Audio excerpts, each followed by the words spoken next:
SPA applications are kind of a big deal nowadays. We kind of do one in some of our stuff that we're working on.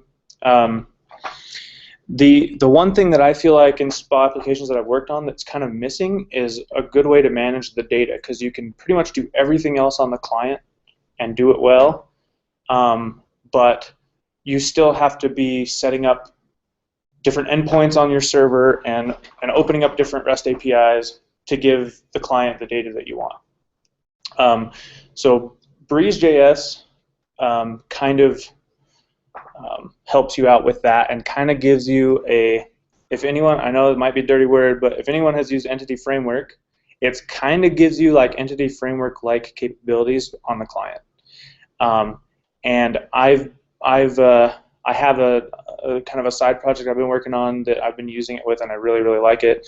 I decided to try to, because it actually does use Entity Framework fairly heavily on the back end, or it can, and that does make some things easier, but I wanted to see if it would play nice with some other technologies, and so I decided to kind of make a little app with using Node and MongoDB, and there were a few headaches, but we'll get into that later, but it's still pretty nice. So just a little bit about Breeze. These are just kind of some of the main features that they tout.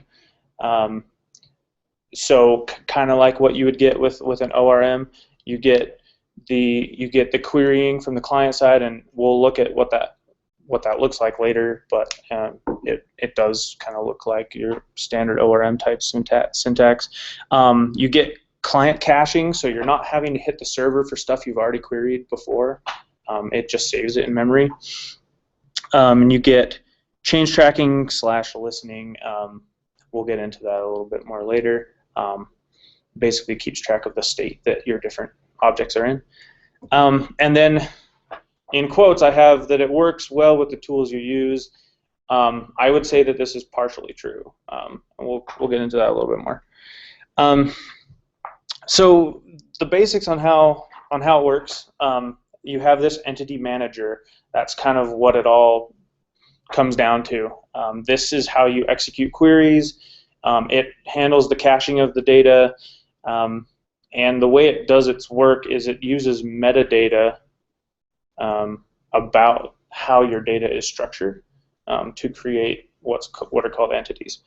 And then it persists changes to whatever remote persistent service you've set it up to use, and in batches. So you can save it up. You can save up a chunk of stuff to save and save it all at once or whatever. So the entity basically describes a thing in your data. So it could be a customer or an order or whatever. You can navigate from an entity to other related entities, and it contains data like metadata indicating the state of the entity. So if you've changed it or modified it or changed it or added a new one or deleted one, it tracks all of that stuff. So kind of getting more into these features, this is kind of the main thing that I like about Breeze, is that you don't have to set up all these queries in your server-side code to query your database. All your queries are written in your client-side code. So you can basically stay on the client 99% of the time during your development. I'm rarely having to flip back to my server-side code and change things. Once you kind of get your basic skeleton server up and running and get it connected properly with Breeze, then it's just a Breeze. Yeah, so that's kind of a little example of what it looks like down there at the bottom. That would just pull all customers from your database. So client caching, I was a little bit confused about this with Breeze for a little while, about where it was actually caching it. I thought it was using local storage, but if I looked at local storage while running Breeze, it never saved anything there. Apparently it just caches these things in memory, so it's just held in JavaScript objects somewhere. But that's kind of all hidden behind this entity manager thing. There are 3 ways that entities can enter the cache. As a result of doing a query, just like we saw on the previous page, By adding them explicitly, you can just take something and put it in the cache if you want. And then you can also import things, everything or some things from another entity manager. So you could actually have multiple entity managers going on. For example, if you were connecting to 2 different data stores or multiple data stores or things like that, you might have entity managers for each one, and you could cache stuff from one and the other one and then shut that one down, or different stuff like that. I haven't gotten too much into that stuff in what I've been doing.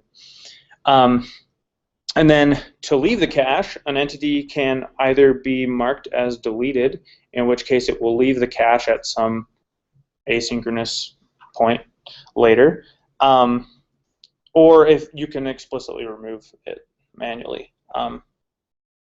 So when you create a query object, like we saw, let's see, whatever that was, like that at the bottom there, when you create one of those, that creates a query object, and then you can query the cache or the server with that same query object. So it just requires calling that different method on the manager there, and that's the only difference. So that's nice.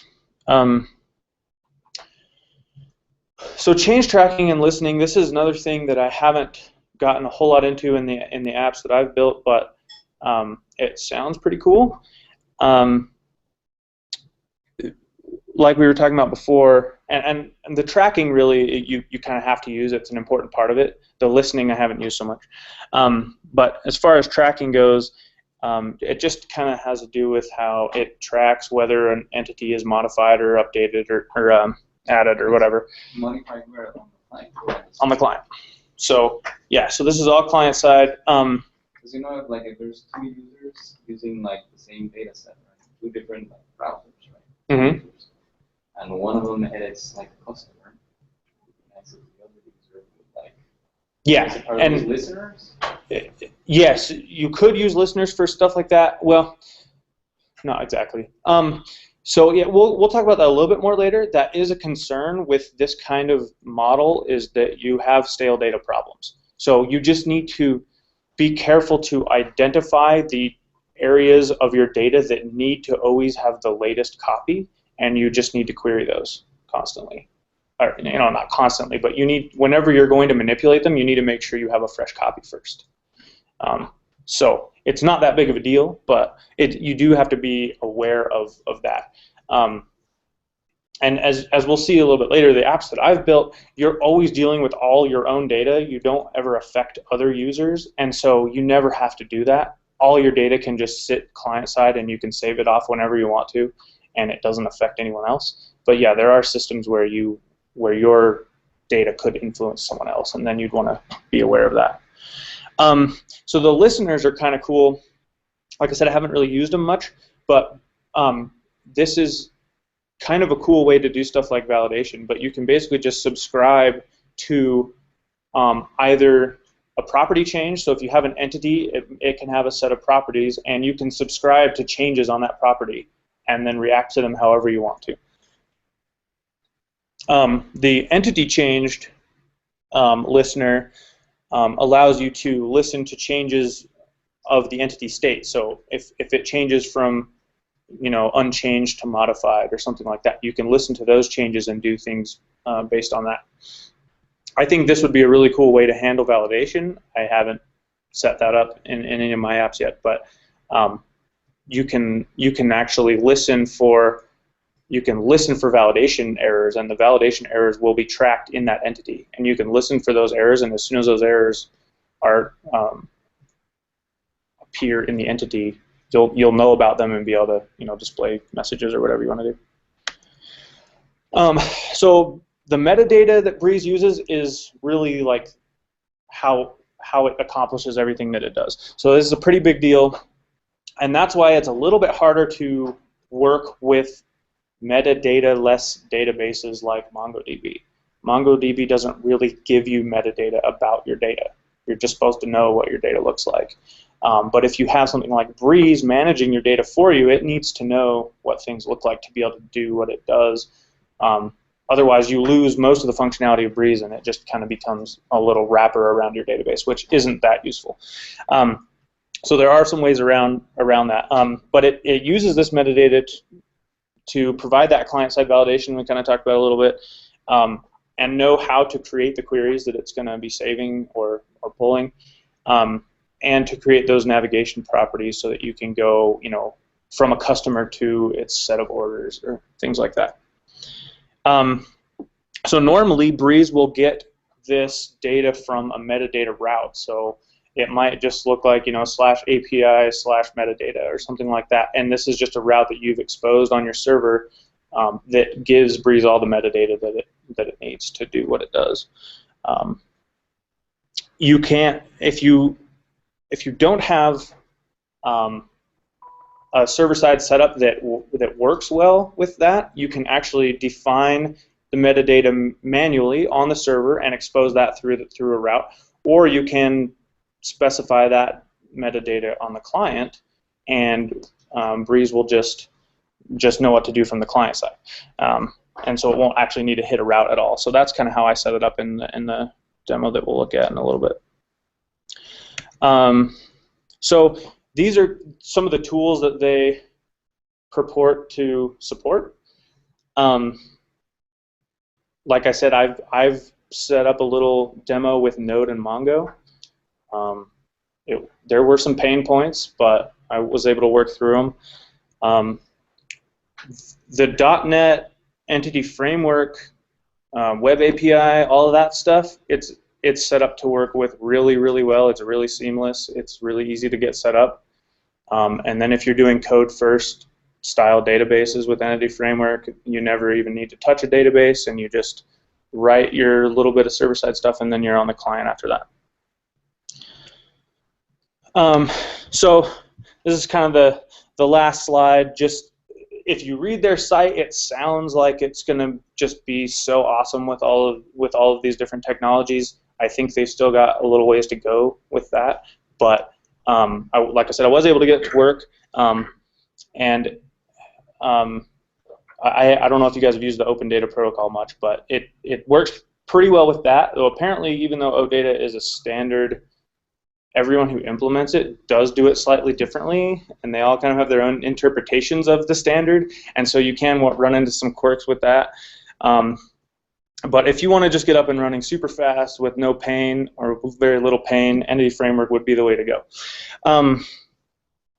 And they have written some support to help with setting up with MongoDB or other technologies. But there is a little bit more setup required with that. So just kind of a disclaimer there. So at this point, I'd just like to get into some of the code and see.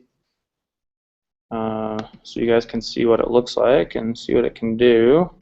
Hold on, I left my notes over here. Make sure I remember how to get all this stuff set up. Okay, so we go here and yeah. Okay, so first we need to start our database server. We're using Mongo, so I think this is my first time really messing with Mongo, so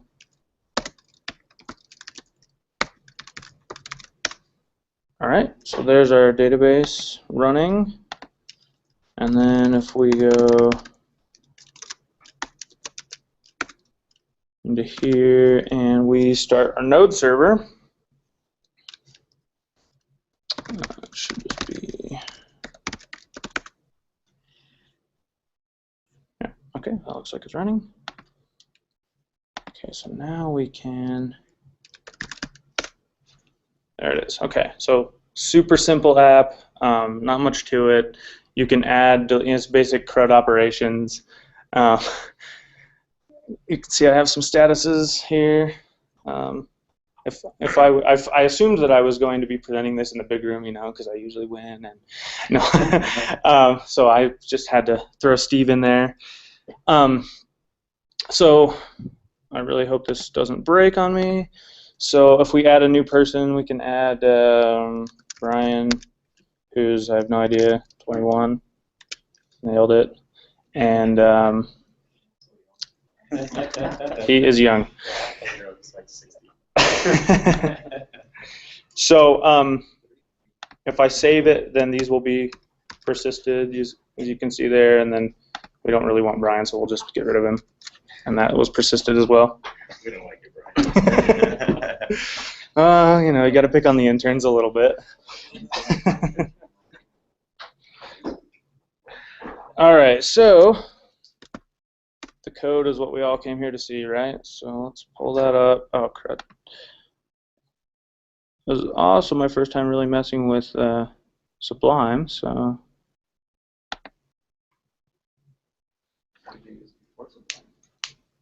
On the Mac side, nothing, because this is really my first like Mac side development excursion, so it's been good. My battery lasts a lot longer without having to run my VM, so that's a good thing. Okay, so let's start with the server here. Let's look at the package JSON so you guys have an idea of what dependencies are going into the server side stuff. So that Breeze MongoDB is really the one of interest. That's, as you can see, it's not even to 1.0 yet, but that's kind of the module they've written, the Breeze guys have written to make things working with Breeze a little bit, to work with MongoDB a little bit easier. And then I don't know how much experience you guys have with Node stuff, but Express is like a web framework for Node, so I'm leveraging that a little bit. And then MongoDB, of course. So the server is that. So as you can see, like pretty light on the server-side code. There's one other file we'll look at, but just a quick explanation.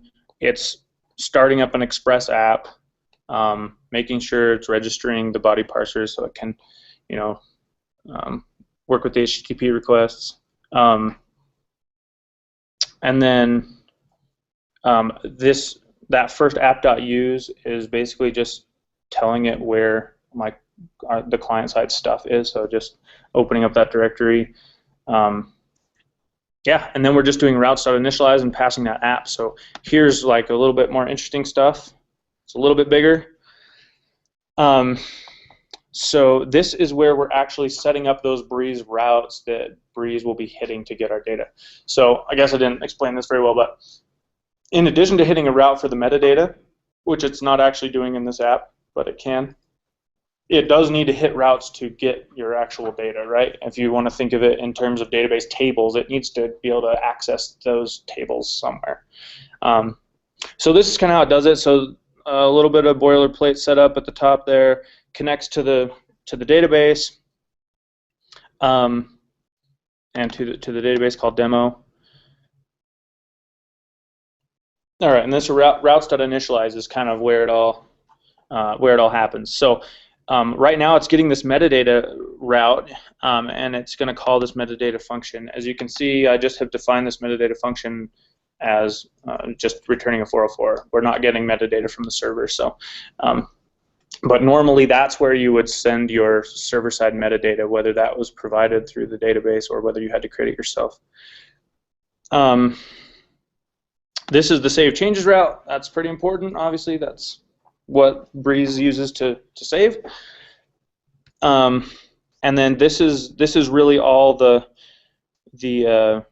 all that you have to do to save things, and this will just take anything that you send it and save it. So it just takes any set of entities that are changed or deleted or whatever and saves them all to the database in some way that you don't have to care about.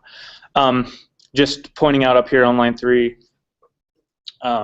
that's the module that we got from Breeze to make that a little bit easier. So we're leveraging that down here to create this Mongo save handler. And that's all there is to that. And then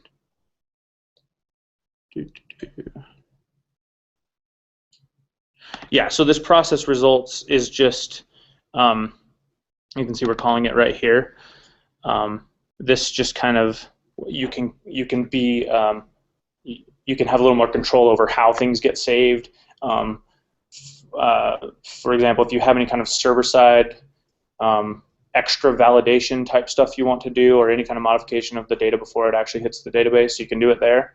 You don't have to do a lot of server-side validation yourself, because when you set up that metadata, which we'll look at in a little bit, you tell it, or if you're using Entity Framework, you don't have to tell it, but it knows what the structure of your data is, so it will know like how long your strings can be and all that kind of stuff, and so it's going to validate all of that for you. But so when you do any kind of business logic validation for Mm-hmm. rules you have. Yeah. Right. Yeah, and if you need to do some extra validation on top of that stuff, then yeah, you would need to do it all in here. And obviously, this could grow quite a bit in a larger app. Though I would still say it's pretty light on the server-side stuff. But obviously, you want to still have server-side business logic. You're going to need to have some of that. So Yeah, definitely still need validation. yeah, well, and validation beyond what you're getting for free from the metadata, right? So, but anything that's just making sure it can fit into your database is kind of all just taken care of with the metadata. So yeah, I'm not doing too much with the server-side validation here, but you can imagine how that would look. So the database, there's really nothing to see there, just Mongo database. Okay, so the client, let's look at the Bower JSON here. So we can kind of see what goes into the client. I am using Angular, though obviously not leveraging it too hard. It's a pretty simple app, but I think in this app and the other one that I've been working on, I've used Angular, and I think Angular and Breeze are really, really nice together. So I would definitely support that as the way to go, though it does supposedly have pretty good support for Knockout as well. Haven't messed with that though. Yeah, so then there's the Breeze.js module. There is kind of the main Breeze module that does all the cool stuff, and that's pretty much it. So so let's take a look at kind of the how you get this all set up and working, and then we can take a look at the final client side code. But so this is kind of the app bootstrapping piece. If you guys are familiar with Angular, it should look fairly similar to what you've seen. I've just got a single route set up here, and it's just using this people controller with the people template. So more interesting is this manager. So this is all I had to do, it turned out, to make things work from the client perspective with MongoDB. Obviously, this would get bigger the more complicated your data is. But just really quick, we've just got an Angular factory here, and it's setting up this Breeze data service. And remember, this entity manager right here is kind of what everything you want to do with Breeze, you do it through the entity manager. So you want to have this entity manager exposed to any of your Angular controllers or whatever you're using. So like I said, you do need that metadata, and we're not getting it from the server, so we have to define it on the client, and this is where I'm doing that. So this metadata store is where we're doing that.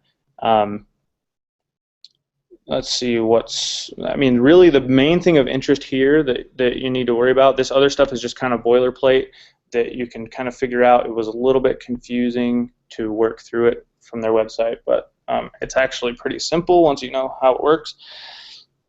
The main thing that you guys would be interested in is this. So this is where we're actually telling it what our data looks like so that Breeze knows what to do with it.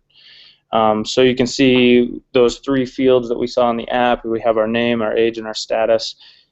So that name has a max characters of 50. Status is also max 50. And then the age is an integer. So it's going to make sure that you're only giving it integers, and it will reject anything that you give it that's not an integer. Likewise with the max characters. So obviously, if you have a database with 100 tables, you would have to define every table here in metadata like this. So this is where I'm talking about where the integration with MongoDB and other technologies like that are not as nice as Entity Framework. So there is some more setup you have to do. And again, you could do that on the server as well and expose that as a route. I didn't really see the point of that, but you can do it either way. So let's look at our so this is just our index page. This is where we're binding all of our views with Angular. And then these are just all the client-side dependencies. So pretty simple stuff. So let's look at our Angular controller. So this is where it really gets interesting, where you can actually see how this works. So this is just a simple Angular controller. That first kind of statement there on line 8, that's where you're actually using Breeze for what it's for. So we're just pulling all the persons out of the database. I had some crazy naming problems with that. I had called the table people and expected, and Breeze normally is smart and will do the pluralization and singularization of the names and stuff like that. Apparently it's not smart when you're using Mongo. Yeah, so it was trying to query peoples, and then anyway, I ended up having to call the database table itself persons so that I could query persons on the, anyway, it was ridiculous. I probably spent an hour trying to figure out why the crap that wouldn't work, but because I was used to it working so seamlessly with Entity Framework, but there it is. So whenever you do a query like this, the query syntax I'm using here is a little different than what I showed you in the slides, so sorry about that. But this is just kind of another way to do it. You can say entity query from persons, and then using the manager and we're just bringing that in as a dependency. You guys have probably seen that with Angular. Using that manager, we're going to execute that query. Now this gives you back a promise. I believe, yeah, Breeze has a dependency on the Q.js library that it uses for promises. So you will need to have that. So if the query is successful, then I'm just taking the results of that query and sticking it on my scope people here. And then from there on out, you just treat people like any other Angular object. You do whatever you want with it, and display it however you would normally do it. So nothing special once you run that query as far as what you do to actually display that information. So let's yeah, we can look at save first. So this save function is super simple. You can save any changes by just calling that method right there. So if we look at our, let's go over here real quick. So this is our template that actually displays the people. You can see we're just looping through the people and displaying them all in text boxes. Nothing fancy. Down here we have our save button, and we have that bound to that save function on our scope. So just giving you an idea how that's working. So here's our save function. As you can see, we're not even passing anything into this save function. That save button will save any changes that have happened to any entities. So and the reason, let's go back here real quick. So you can see that if I change Sam's age, if you guys are familiar with Angular bindings, this has already been bound to your Angular data object, right? So this is already in your people, which means it's already changed in Breeze's entity, Breeze's entity state has already changed to modified for that person. And because it's modified, when I tell the manager to save, it's going to take everything that's modified or deleted and go and save it all. So you don't have to be explicit at all about what am I saving, what am I not saving. You just make changes, and whenever you feel like saving them, you just go save them. You can be, and you may want to be. Yeah, yeah. And what you can do is you can actually query the manager and say, what changes do you have right now? And you can look at those changes and say, okay, well, I don't want this change, reject that one, I'll take this one, and you leave the ones you want and reject the ones you don't want, and then you can tell it to save, and it will save the rest of them. So you have full control over that if you want it. I've never needed it, but I'm sure you would want it in some cases. Okay. So as you can see, all we're doing is telling the manager to save the changes because these inputs are already bound to those scope objects with the ng model Angular directive there. So really, and this is really why I like using it with Angular, and I'm sure it's similar with Knockout. You don't really have to do a lot of work to save stuff. You just let it happen and save it whenever you feel like it. And in my other app that I've been working on, I actually have all of this save functionality wired up to the like change event of the text boxes or inputs or whatever, and so everything is just being saved on the fly constantly. You never have to even think about it. So I think that gives a really cool user experience. Yeah, so, and then of course you're getting another promise with the save changes. So if you do have server-side validation problems, you will know about them here. It will fail, and you'll be able to, off of this error object, you'll be able to get any validation that failed on the server and handle that however you need to. I haven't wired any of that up here, but all of that is doable. So our add function is super simple. This is how you, line 32 there is all you have to do to create a new entity. And when you, let's see here. Yeah, so when you do this manager create entity, this is what I was talking about before, where you're explicitly adding things to your cache. So this is creating an entity of type person, and you can see it does singularize it here, so you only have to say person, whatever. And it's putting that in your cache, and so you can mess with that person, you can change it, and do all of those things you would normally be able to do with an entity. It's not actually in your data store yet. It's not in your database yet. It's just sitting in your client cache. But as soon as you click save, or hit the manager.save changes route, then that will be persisted to your database. And so all we're doing is creating that entity. It gives us a person object back that we can do whatever we want with, and in this case we want to push it onto our scope of people, and that's why it shows up on the client when you add one, on the browser, I mean. And then deleting, again, is pretty simple. The main thing that I'm doing here is just is kind of UI type stuff. The only Breeze related thing is you have that person object. So let's go look at that real quick. So we've got this delete button on each person here, and it's actually sending the person with that delete call. So now you actually need to know what person you're deleting, right?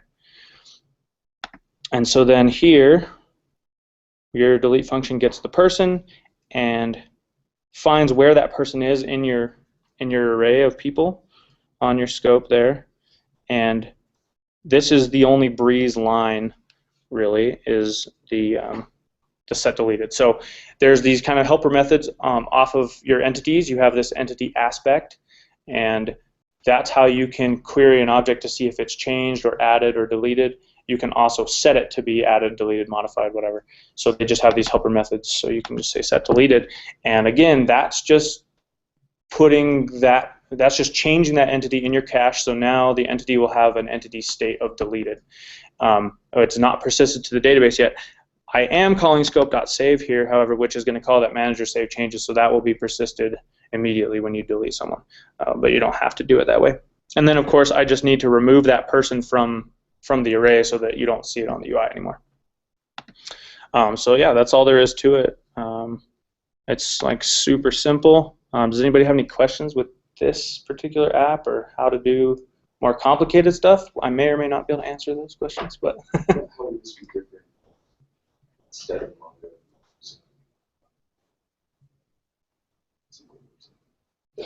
yeah, so that's the other nice thing about it is once you kind of get that boilerplate Breeze stuff set up, you get your little skeleton server set up, and like we saw with MongoDB, with our manager set up here, there was a little bit more we had to do defining that metadata by hand. But once you get that all set up, your client-side code, as far as your Angular controllers or whatever framework you're using, those all look exactly the same no matter what kind of backend you're using.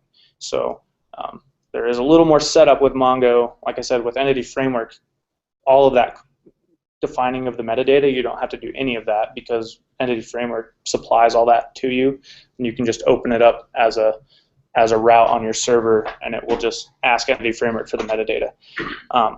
But yeah, once you get all this set up, then I mean you couldn't tell this controller right here, you wouldn't be able to tell what kind of database you're using or anything. It's totally agnostic of that. So you'd be able to switch it out pretty easily, assuming you can migrate over. yeah, if you can migrate your data, and then if you're going to something that doesn't support metadata, you'll need to define that metadata by hand, either on the server or client. But other than that, all of your client code, all of your Angular stuff or whatever you're using should all stay exactly the same. So the other little difference, I'm trying to find it now. Manager, trying to find it. Somewhere we have to tell it that we're using the Mongo adapter in our. Did you see it? I'm missing it. 26. Yeah, so that's just this. You do get that because of the adapter. So the adapter adds some extra types into Breeze's type, store.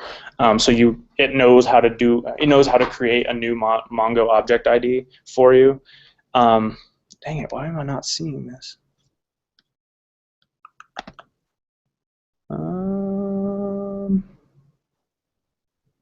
Oh, here it is. Yes, right here in the bootstrapping line 2. You're telling it to initialize the adapter instance. So the first argument is just saying that this is a data service. Breeze has different data services for different types of backends, and then you're telling it you want to use Mongo, and I can't remember what that third argument is for. But anyway, that's the only other difference on the client is if you're using something that's not supported by Breeze out of the box, they do have a list of adapters you can use, and Mongo is one of them, and you just initialize that guy, and then the rest of your client-side code is the same. So yeah, yep. So I'm not having to use any kind of extra adapter in the app where I'm using Entity Framework. So yeah. So let's do a couple more things with our query here, just so you guys can see how that different stuff works. I was going to add. Let's see. Okay, so yeah, let's just do. So as you can see here, we're just pulling all the people right now. So let's say we only want to pull people whose names start with S. So with Breeze, that's super easy. So this is kind of where I'm talking about, where this kind of looks like you're using an ORM on the client. So you just say from persons, where, and that's obviously the name of the field, and we're going to say starts with S. And we'll save that. And we'll go back here. Now we only get those two people. Let's see, what other kind of stuff would you guys want to do? Maybe you want to order stuff? Let's do an order by.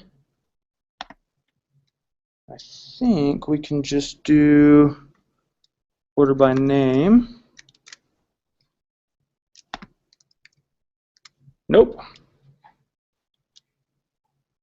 Don't have very good error handling set up right here, so let's see, we may have to actually specify ascending like that.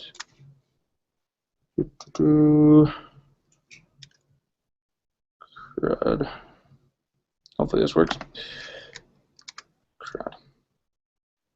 Highly unfortunate. This stuff works, I swear. I just haven't ever actually done an order by before. There we go. Capital B. So now we're ordered by, it kind of looked like the same order we had before. But, so if we want to do like descending, we just change that like that. Yeah, so it works.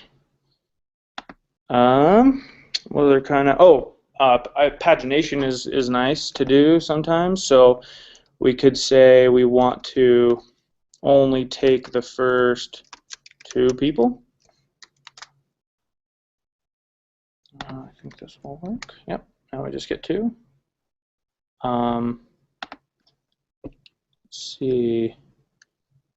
So if we want to do pagination, you'd want to do something like this, where you're having pages of size 2 and you want to skip. So this would be, we're on page 2 now. We skipped the first 2 and went to the second page. So now we get the other 2 people. Oh, you can also do projections. So we're all used to doing stuff like this with link. We can just say select if we only want the names of the people instead of the entire object. Oh yeah, trial version of Sublime here. So now we're only getting the names, and you can see those other fields are just blank because of that. So yeah, pretty useful stuff. And the syntax is super easy because it's something we're all pretty used to. But it's nice that you can just kind of integrate that type of syntax right into your client side there and do all your querying that way. So yeah. Type of data. You can make all the names uppercase or something. Yeah. Yep. You can. I don't know exactly what that syntax looks like. I'd have to look it up. But yeah, you can do all that. All those kind of projections that you'd be used to doing with link or something. You can pretty much do all that type of stuff. So what in your opinion is the biggest advantage of just to keep you on the client side because that's like a style you like, basically, or what other benefits? Yeah, I think there's a few. Like I said, I think some of the benefits they purport to have maybe aren't like 100% true, as in that it's super easy to use with different technologies, because it was a little bit of a headache.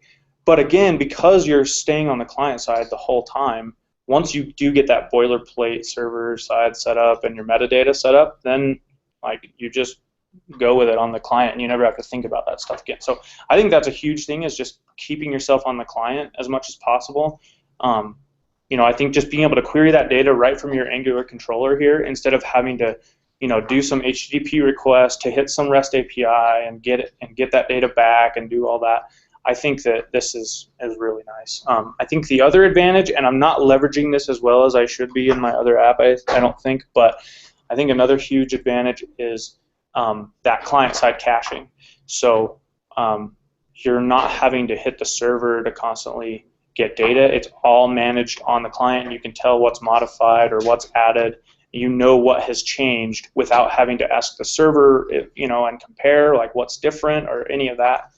That's just kind of all managed for you on the client there, and it can make your app a lot snappier if you're just querying the cache instead of having to hit the server all the time. But again, those certain entities that you want to make sure are always fresh, you do want to be aware of those and make sure you're querying those from the server. Would there be a problem if you have really large data sets as far as like? I don't know. I think the data that I've been dealing with so far has been fairly small. So I would be curious to see how it works in a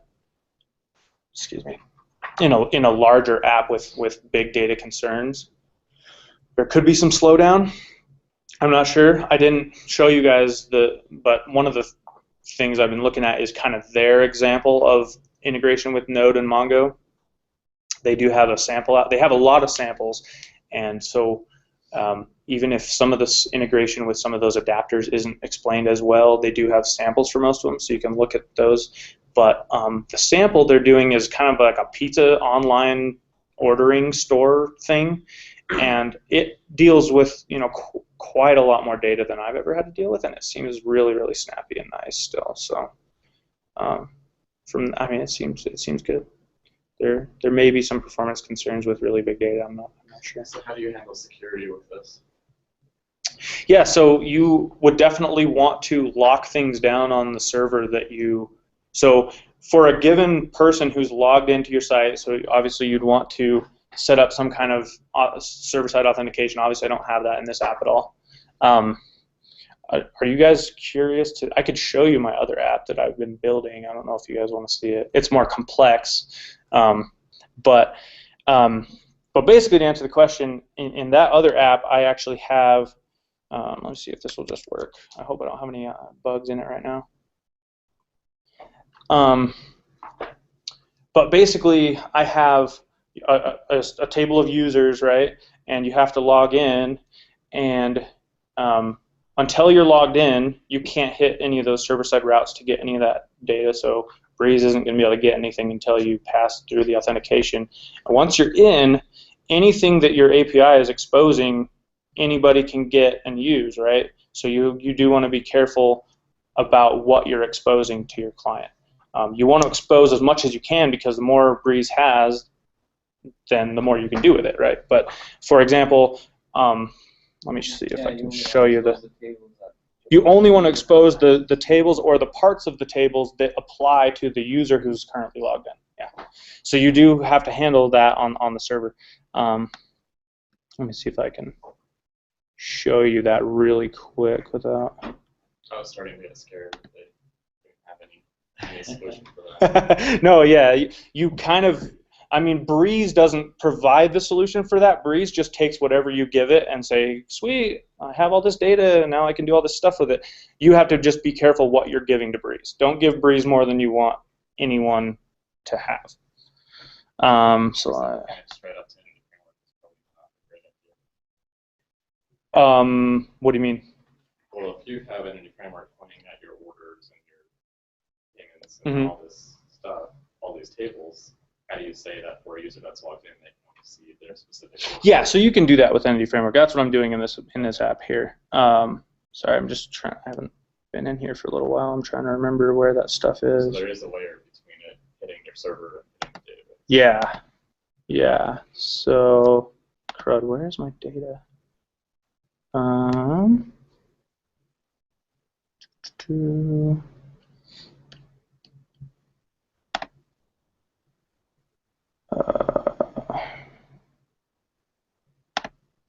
Oh yeah, this is it. This is it. Okay, so this is kind of my code first database here.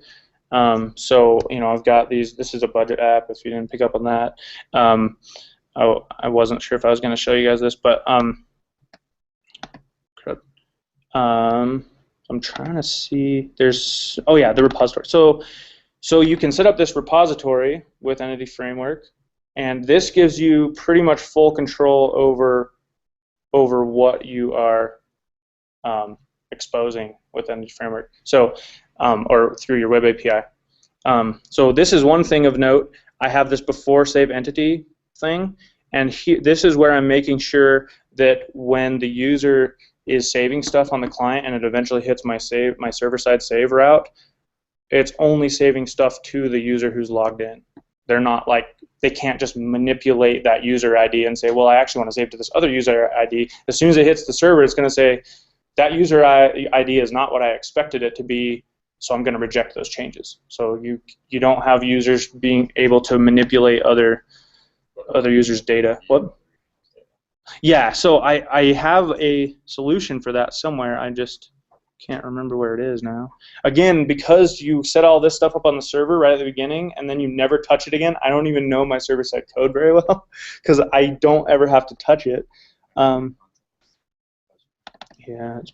Nope. Let's see.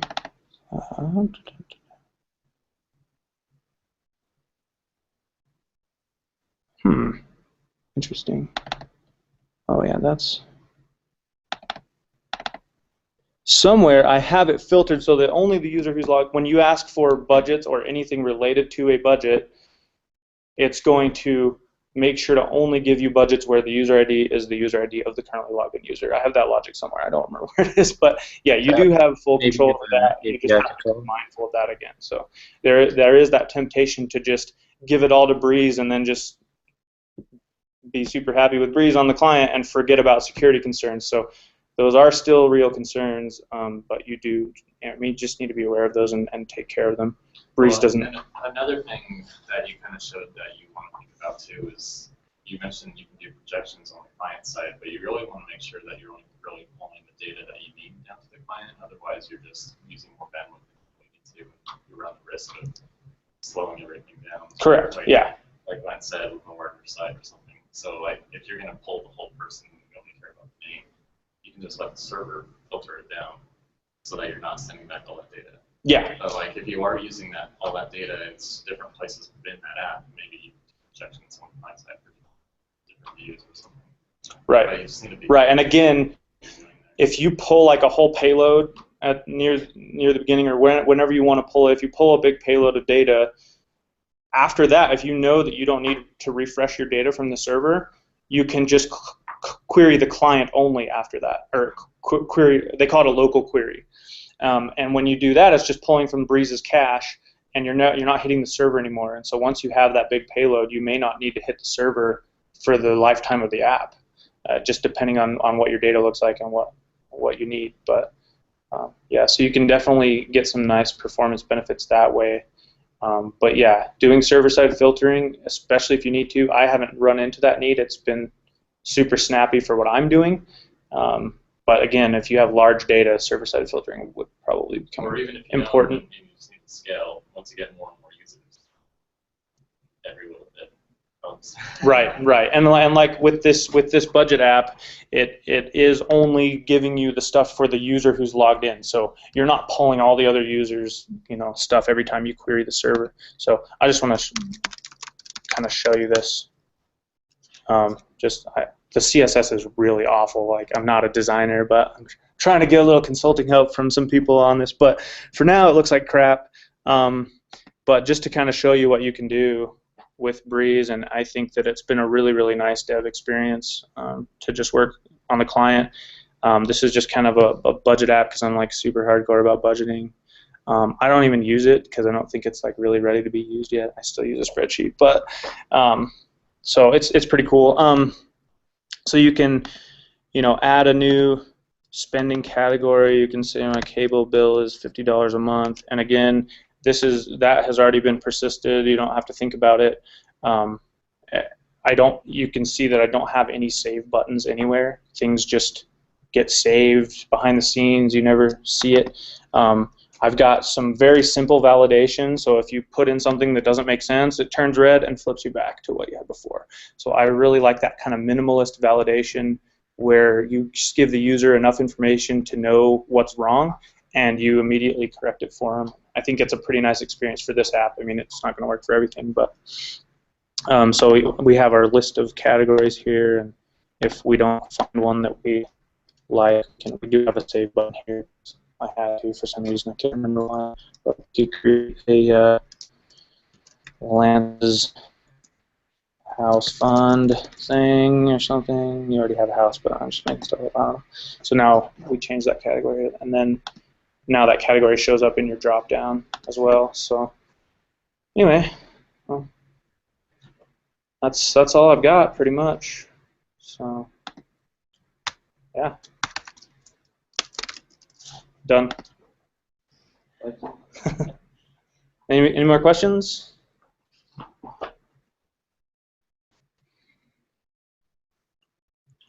Okay, have a good day.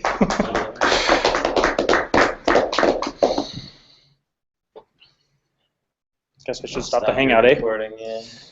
Oh It's minus the yeah.